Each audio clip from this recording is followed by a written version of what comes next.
Hello, everybody, and thank you so much for spending time with me again today. I'm super excited because I'm chatting with Kim Vermaak today, and she and I are becoming regular kind of video buddies online, aren't we, Kim? Yes, we are. So today, Kim asked me a question about setting up Patreon. And I thought that because there's so many people who are curious about it and who are asking about it, maybe we should rather just have the conversation here on YouTube so that everybody can see and so that other people can benefit from the conversation also, because I'm sure that there are people on my channel and on yours who are interested in hearing more about the nuts and bolts of setting up a Patreon account. So, Kim, just for starters, why did you think that Patreon would be a fit as a solution for you?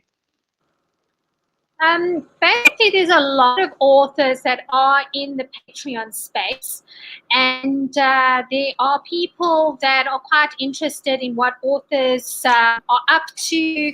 They want to get sneak peeks on their books, what their processes are. So there's certain things that we don't generally, as authors, we don't share with everyone because there's not enough time. But things like the kind of research that we do. So for me, I choose my weaponry per character that I have, and then I've got to go and I've got to read what kind of weapon it would be, what would be the right kind of weapon for a different kind of personality. So those are things that often authors or fans are quite interested in. So that to me is a great fit. But setting up the channel, which is what I've already got, I've already set up my Patreon account, and getting people to support you is two entirely different stories. Absolutely, absolutely. I'm finding the same thing. And are you targeting the South African market or the international market? I do have South African fans, but I generally find that South African fans are more interested in the physical book. The international fans will buy the ebook, they'll work with Amazon, and I would say that 90% of my earnings are from international people. Okay, then I actually think that's quite good for you. So I find that the South African market for my own Patreon channel, and I'm just going to quickly put the address up for those of you who are watching. That's where you can find my Patreon channel. I do find that the South African market is not buying in to the concept at all. I don't at this point in time. I don't have a single patron who is South African. So all of my patrons come from an international base. Now, I think there are a couple of barriers to entry for South Africans. I think, firstly, South Africans are not eager to buy online. Secondly, South Africans are not really familiar with this kind of a business model that Patreon sets up. I find that most of my network, when I try and explain to them how I make my money, they kind of glaze over. They're like, what is this? It's such a foreign concept, such a foreign idea of a way to make money. Because essentially you're selling product that doesn't exist to people you don't know, almost. So it's a very ethereal space to work in. And it can be very complicated explaining to somebody now what's the value proposition there and what should people be paying for. I think the other barrier to entry for South Africans is the fact that FNB is our only PayPal bank where you can set up PayPal. So a lot of South Africans are not set up with PayPal. And that's another barrier to entry for them. Many of them will not set up PayPal just to make a $1 or $2 payment on Patreon every month. So because of those kinds of things, when I set up my Patreon, I kind of made peace with the fact that I wouldn't be selling to a local market, and I would have to sell to an international market if I was going to make Patreon work. Does that make sense? Perfect. Okay. Do you have any questions that came out of that? Yeah, no, it actually does make sense, and I think it's because I'm working more on an international basis. It took me quite some time to sort of wrap my brain around the whole PayPal system. That I absolutely do get, and I think that probably with South Africans, sometimes they might feel that things like this could be a little bit scammy. Where's the money going to? How's it working? So I do understand that we've got a lot of resistance, and maybe it's because a little bit about the history of our country makes us a lot more conservative. Mm-hmm. Now, I have to also add that I've had pushback from the international market also.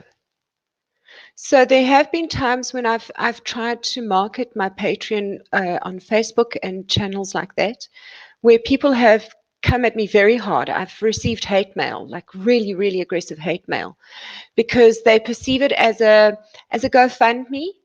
So they kind of come back with things like, how dare you beg for money, and that kind of a thing. And it doesn't matter how many times I say to them, this is an equal value proposition. You give me money and you get something from me every single month for that money that you give to me. They ignore all that wording and go straight to that kind of picture they have in their heads of what they think it is I'm trying to do. And they go straight to that, and it's like, how dare you just beg for money? And I've had some very, very, very aggressive and upsetting pushback from people who have just jumped to conclusions around what it is I'm actually trying to do. So it's not just the South African market. Some of the international market is also not. Patreon, while it has got, I mean, I listened to a podcast this week where they were saying that they've got 200,000 members on Patreon already. But if you look at that in the global scale, 200,000 members is not a lot of people. So Patreon is not yet well understood by the mass market. I think you're right on that. The only thing that I find is that there's a lot of different options at the moment, and I have investigated some of them as an author. But it seems to be that Patreon has got the most established reputation. Yes. So because there already are people that are involved in it, people who are making it work for them, there is a little bit less resistance to that than some of the other maybe newer platforms, which might actually be incredibly good. But there just seems to be that the Patreon has got a more stable reputation. Yes, yes. Now, what I can tell you about them is that since I've signed up with them, my money arrives every single month on the 5th like clockwork. Okay, that happens every single month. There's no question about that. And whenever they do make any changes, they are very transparent about telling you what's coming and how they plan to roll it out.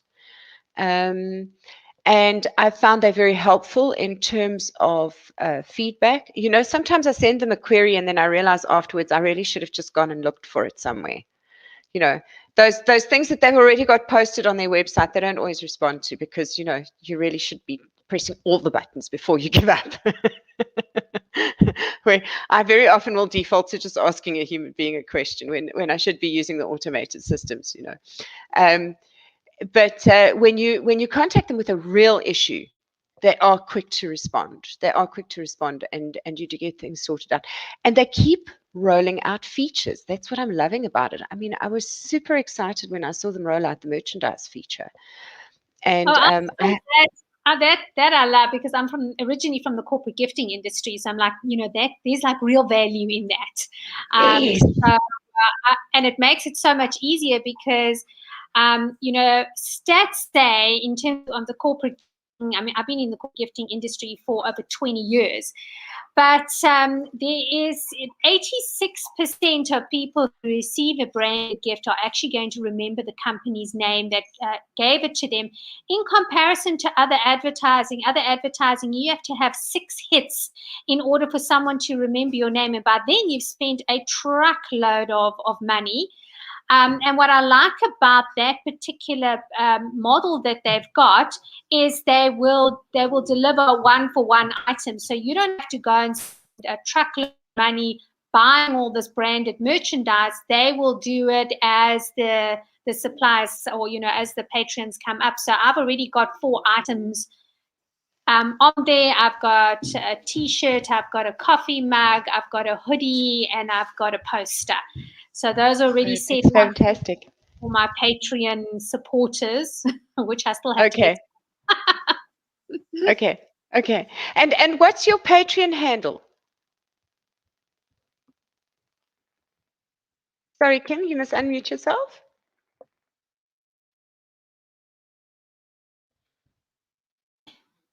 Okay, let me just double check in case it was like something weird that I didn't take into account, because sometimes I'm listed as Kim for Mark and sometimes I'm listed as Kim for Mark author. If there's other Kim for Marks, I need to double check what I am.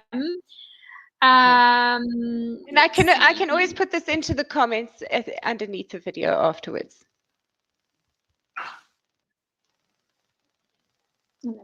User. So I'm assuming while it's opening up, because we've got really shocking signal over here, that it's just /Kim for Mark. Okay. It's just not opening at the moment. Okay, so I'm just going to add that address there for everybody so everyone can see. There we go. So for people who are watching, if you would like to go and check out Kim's Patreon channel, there is the address for all of you. Oh, thank you. So Kim, I know that one of the things that a lot of people complain about is that they're not sure what to do with their tiers. Have you had that kind of challenge? Sorry, I lost you about the tier. I have spoken to people in the past who say they've struggled to wrap their minds around how to create the tiers. Did you have a problem with that? I created tiers. So I have the basic tiers where everyone is going to get the same thing. And the merchandise was for my 3 highest tiers. And then I also have behind the scenes. I'm still kind of having a feeling around for what's going on. And so yeah, I did work out what the tiers are relatively easily, but I probably am going to need to get feedback from people when they can do recommendations, because there is that option where people can say to you, we feel that at this tier level we should be getting certain kinds of things. But basically everyone gets to have a sneak peek on the book, but the behind the scenes, some of those videos are going to be for the higher tiers. Okay. Okay. So what are your biggest challenges with getting it going? Is it getting people to sign up? I think that's probably the biggest challenge, because setting it up is not the worst the worst part. And I think that for new people, one of the challenges is that we generally seem to be instant gratification people. So if you're posting content and you're not getting the support, then you kind of feel, well, should I even be posting stuff? But then if you don't post it and people go on, then they're not going to see the value in it. So you have to, as a new person, you've got to keep on persevering to make sure you put your content on, so that at a later stage you're going to see the benefit. Yes, yes. So something quite interesting happened to me when I started out with my Patreon. I initially, because I was very eager with this whole thing, and I was convinced that I could get lots of people to just sign up quickly, and it was just going to all work so nicely.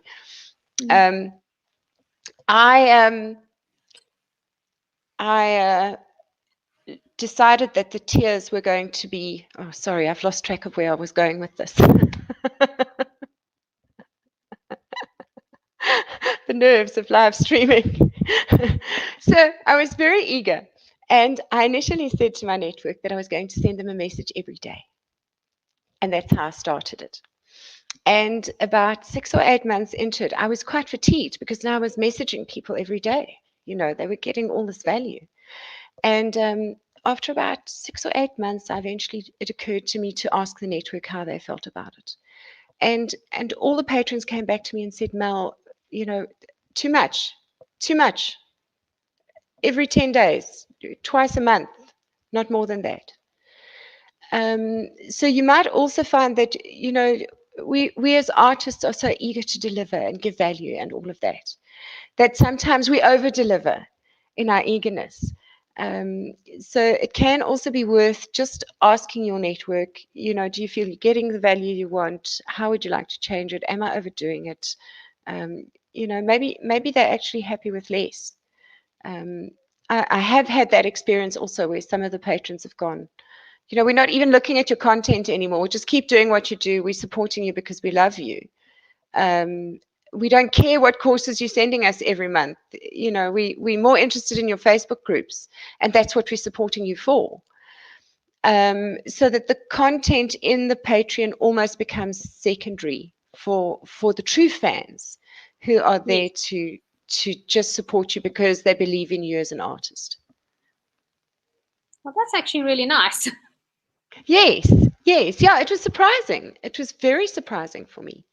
When I realized that there are people there, because I go and I ask them, I say to them, how do you like the course? And they come back and they say, you know what, we haven't had time to even look at it this month. Please don't make us feel guilty about it. But they're enjoying my Facebook groups, which they're a part of, and they understand how much love and energy I put in there. So they're quite happy to just let the paint go off every month and enjoy playing wherever they want to in the system. So how did you start marketing your channel in the beginning? What were the things that worked for you and what didn't work for you? Gosh. So I started a Facebook group that went viral, and it grew very, very quickly. And I felt that was now my ticket to stardom, that I just had this group, it was just growing, and people were just going to sign up. Here I had a captive audience, and I could tell them about Patreon, and it would all just happen. And it just didn't. I got a lot of pushback. I think partly because the group that it's associated to is really around social change and social entrepreneurship. And most people have this idea that if you're doing charitable work, you should be doing it for free, even if you're doing it all the time. So, yes. Don't have on love and oxygen. Yes, absolutely. So I've had a lot of pushback on that group, and that's actually the group where I've had the hate mail from. So I have to say it's been a very, very difficult and painful process for me, actually, the selling process, because a lot of people do act out. There are a lot of people on the internet who expect all information to be for free, and if you have any gated information anywhere that they have to pay for, they will push back in a negative way because they're annoyed about the fact that you're asking for money. And that's the whole point of Patreon, is to reframe that way of thinking, and to say that artists do work. They have value in society, and as fans, we want to support them to continue to do what they do well. Oh, absolutely. I know this year I've had a lot of emotional challenges with my YouTube channel, simply because people that either will post inappropriate links or they will kind of hijack your channel to be on their soapbox. So that is a very interesting thing. And I must say that I belong to an organization called the Uncovering Greatness team, and they've taught a lot of techniques in terms of managing my emotional state when things are not going well. So just this past week, I put something onto my YouTube channel about the Mandela effect. I never even knew it was a real thing, but apparently it's a thing where large groups of people all believe something that actually is not factual. And it was a phrase that was coined by a psychologist who said she remembered when Nelson Mandela died in prison. Well, we as South Africans know that's not true, but a lot of people actually do believe it to be true. And so that collective thought process or belief system is called the Mandela effect. And I posted it because I was using it as a trigger for creating memorable characters, because part of my channel, I tell people different techniques that they can use to evaluate their character that they're writing about, so that their character can be more colorful or more believable. So my video was based on, does your character suffer from the Mandela effect? These are some things that could make them believe a belief system that is actually not factual. My word to that as their opportunity to jump on, and made several comments, and they started attacking me instantly. Yes. Yes. And I'm like, hang on, this is not a This is not my intention. beat up the person who's giving the information. This is merely a trigger specifically targeted at author. So I had things like, I've got a whole bunch of sections. I've got a checklist on the different characteristics, physical characteristics that your character has. Then I'll have a question like, if your character was living now, would they take the vaccine? So I do one of these little prompts to make you think more about your character, so that they can be richer, as you know, a richer read. Not that I'm going to be evaluated according to psychology and what it is that I do. So I had to mentally put myself into a place where I'm thinking to myself, actually, this is not really about me. And over and above that, the person who's making the comment is not even an author. So, you shouldn't be making comments there.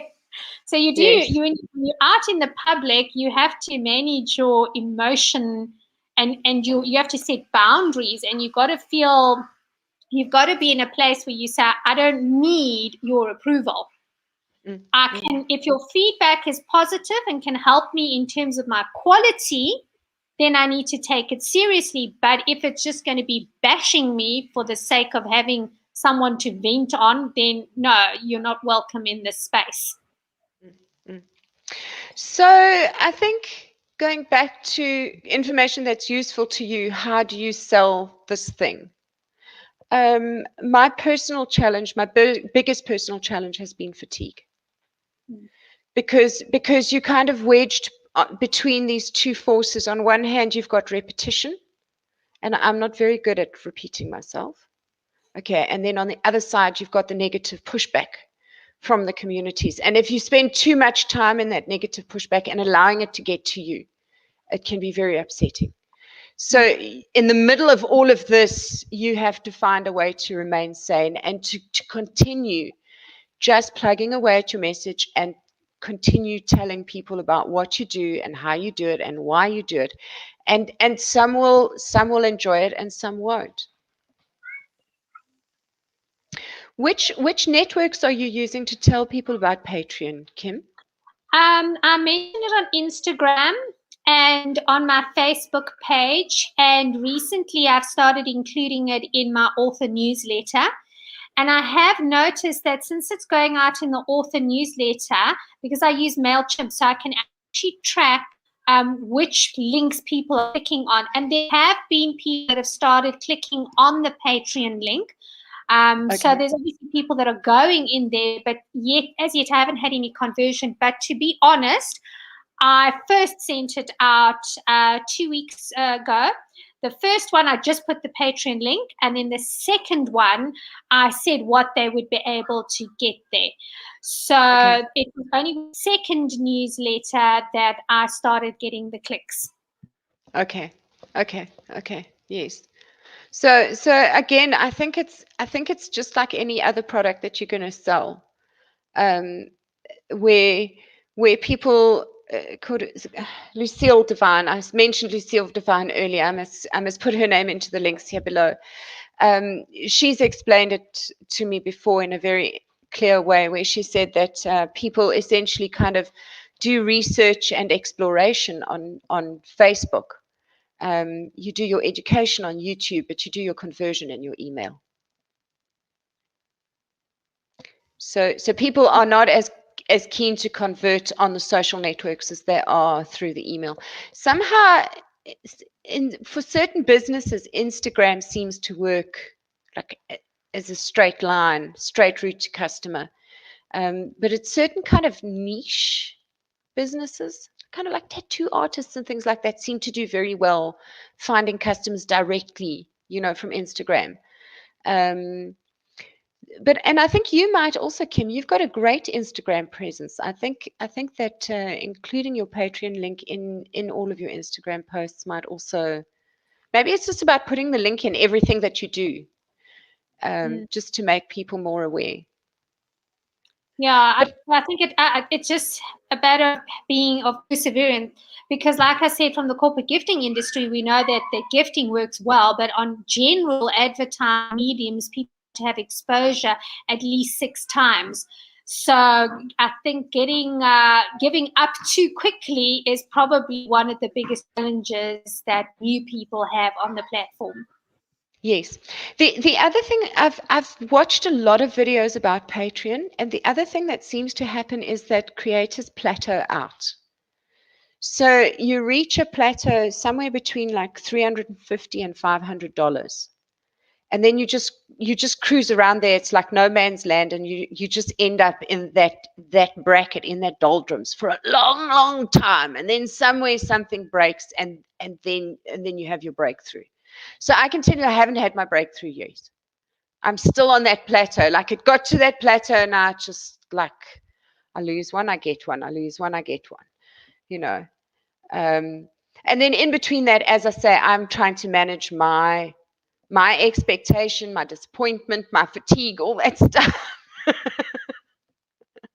So sometimes I go away and sulk, and then I come back and I do it again. And then I get super excited when somebody signs up. And then, of course, so last year I had a real breakthrough, because I had Patreon for 4 or 5 years, I think. And I'd put a $99 tier onto there, and after 5 years, nobody had bought the $99 tier. I believed it would never happen, and then it did. And that completely blew my mind, because now I realized that, okay, there are people who will pay $99 a month. And she's the sweetest lady. We chat on video quite often, and we craft together, and she's the most wonderful lady, and she just wants to hang out with me, and she enjoys my groups, and she can afford it. What is on that tier? What is on the What's on that 99? tier? She gets a design to download, an ebook, an online course. Every quarter she gets a mug and a t-shirt, and she gets to video chat with me. That's very cool. Yeah. And I have also, the 1 month I sent her a parcel of fabric that I'd printed, and so I've spoiled her a little bit, because she's special. That is very special. Yes. But she broke that paradigm for me, that I was like, oh no, nobody's ever going to buy at this high tier. So I think it's also about breaking that belief in your head. Like, when you start out on Patreon, it's like, okay, so somebody will give me $5 for a podcast. Okay, and then you kind of get used to that, and also upsell them. So what I do is, in my monthly mails to the $1 and $5 tiers, I upsell them I tell them what they're missing on the other tiers. So every once in a while, you get someone who converts up or down, depending. Okay. Yeah, you can get them to convert up. So get them to buy in on the lower tier, and then upsell them. Because some people also don't trust it. They just want to make sure, that payment goes through smoothly and nothing dodgy happens. And if they can complain, they can get their money back, and that kind of thing. So that's one of the other features that Patreon has recently added, which I also like, is that you can give full refunds. So if anybody's very unhappy that they didn't get their money's worth, you can easily give them a refund. It's worked into the system. So that I also like, and I'm hoping that will also get more people to sign up. But I must also talk about it more in my marketing, I think. Have you got any other questions? I don't think so. I think that I just want to get a feel for what is working for other people. When that, I know this is always like, how long is a piece of string? That question. How long does it take for you to get your first person, because I feel that with a lot of platforms, people don't ever want to be the first person. Yes, yes, yes. So yeah, so that's the challenge, is breaking through to get to the first person. And once you've got that, then it becomes easier and easier as you go along. Yes, yes. Well, what actually I did right at the beginning was I found somebody like you, and we each liked each other's. So we became each other's firsts, and then after that, there was. But like you say, also I think one of the reasons that it is tough to grow it, and we do reach that plateau, is because people are looking for social proof. So if they come on and you've got like under 1,000 members, then they don't feel compelled to sign up. So there is kind of a no man's land there where you kind of, it's a catch-22. You don't have the social proof you need to move forward, and you can't get the social proof because no one's signing up. So you kind of get into that stuck place. And I know that's certainly where I am with some of my stuff at the moment, because I think I've only got one patron or two who go on the groups and actually say, this is great stuff. But I imagine if there were 15 or 20 of them, that it would be much easier to get people to sign up. But Very it's about true. getting people to give that social proof. I also find I've asked, but I also have had feedback where people have said to me they're very nervous to recommend anything, because if they recommend something to somebody else and then there's an expectation that's not met, then they're responsible because they're in the middle of the whole thing. So I do kind of I find understand. it a lot. But what is quite interesting is in every kind of avenue of business, and I think that people who started their own business are actually going to recognize this. People who don't know you very well, they are more likely to recommend you than people who actually know you very well. Mm, absolutely. Absolutely. Why do you think that is, Kim? I have no idea. I've come across it so many times. You'll have like, I know that like right in the beginning when I started my first business, even my dad would say to me, well, why aren't you approaching this company and that company and whatever? And then I'm like, Dad, what are your contacts? Why can't you recommend me to people? And then there's like, oh, yeah, I suppose I could do something like that. Yes. Yes. So yeah, it seems to be a phenomenon that a lot of people have, and I simply don't know why.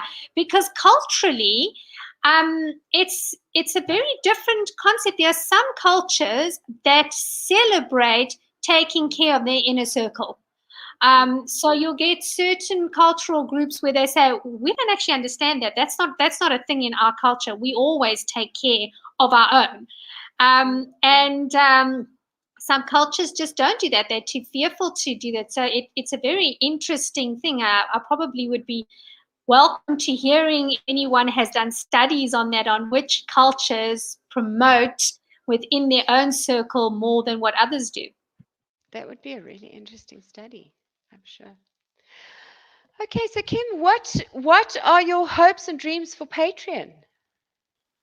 Well, basically, my hopes and dreams for Patreon is that I am going to get a nice inner core of people who really want to celebrate the creative process.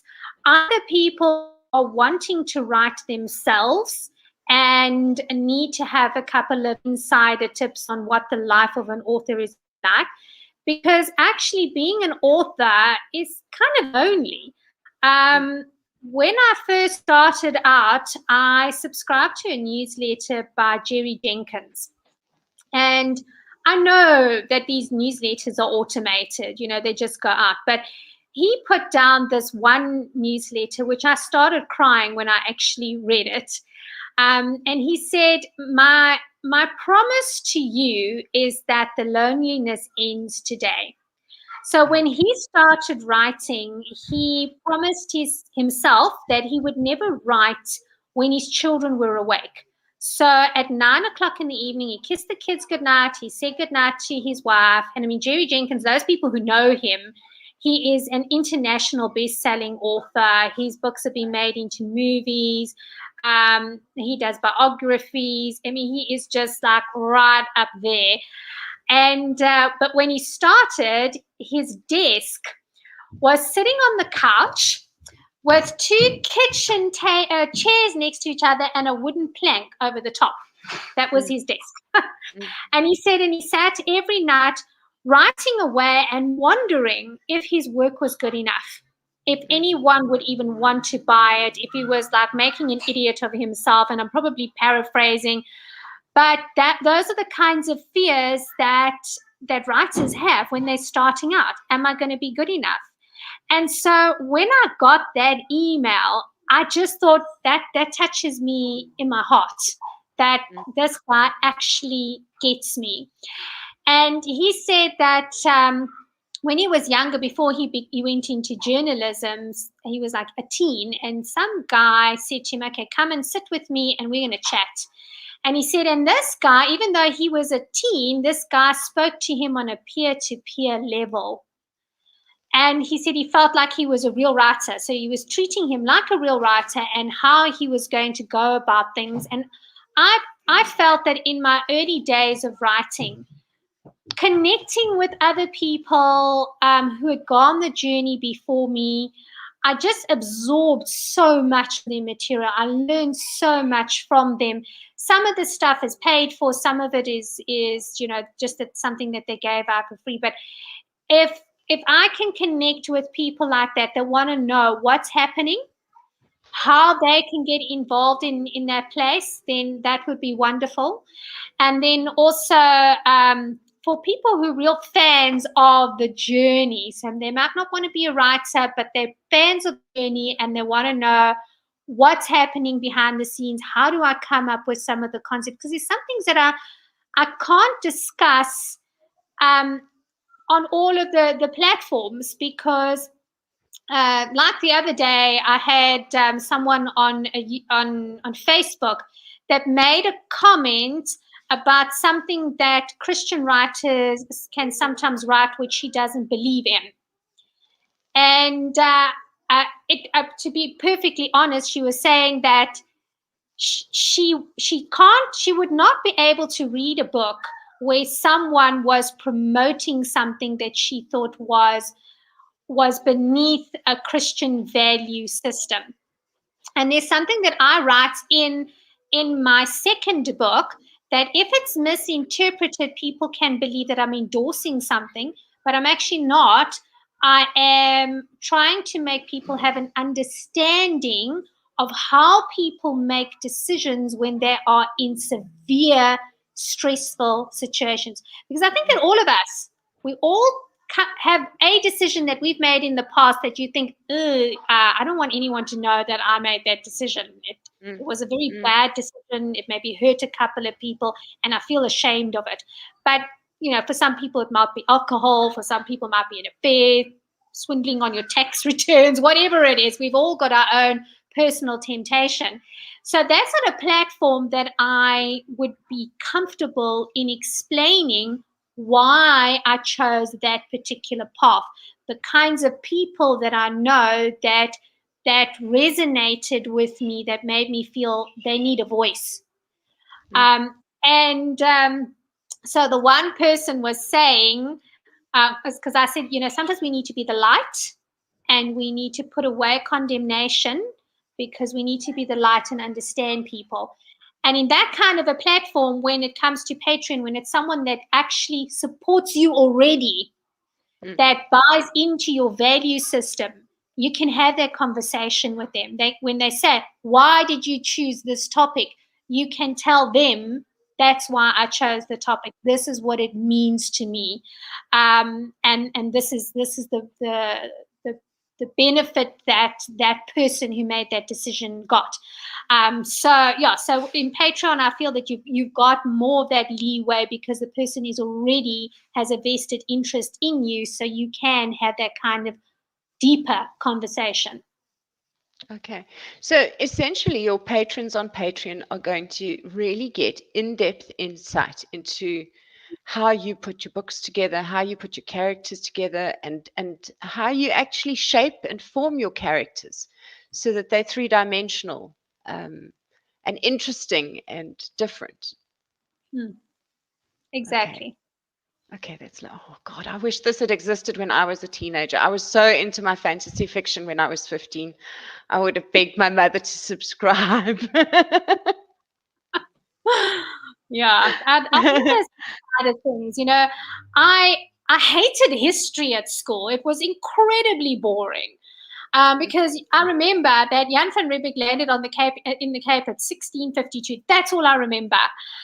But and we learned about Hitler and all that kind of stuff, and it was so boring to me.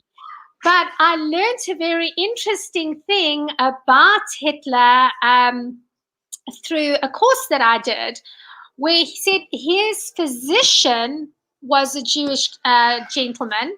And before everything got absolutely crazy with genocide and that, he got the SS to escort this guy and his family out of Germany so that they wouldn't be affected by the whole Holocaust thing. And we're like, that's shocking. And it was actually a Jewish surgeon, a neurosurgeon, who told me the story as part of a course that we were doing called psychoneurological immunology. So he told us the story about it, and it was fascinating. And I thought, if I knew that stuff in history, it would have just opened it up to me. It would have been so much more interesting why people do the things that they do. Yes, yes, yes. So you're very much about the why. Okay, so Kim, I see we already 40 minutes in. Have I answered all your questions? You've answered all of my questions. Thank you so much. I really appreciate it. Fantastic. Okay, so for everybody who's watching, thank you so much for tuning in. I hope we could answer some of your questions too. And if you have any questions about setting up Patreon, please feel free to ask them in the comments below this video, and I'll be sure to answer them for you. And you can find Kim Vermaak on Patreon at that address over there. And if you would like to go and check out my Patreon channel, you can find it there at patreon.com/DianePrince. And maybe go and take a look at both of those channels, see how we put our tiers together if you are looking for ideas about how to do yours. So thank you to all of you for watching. Have a fabulous day.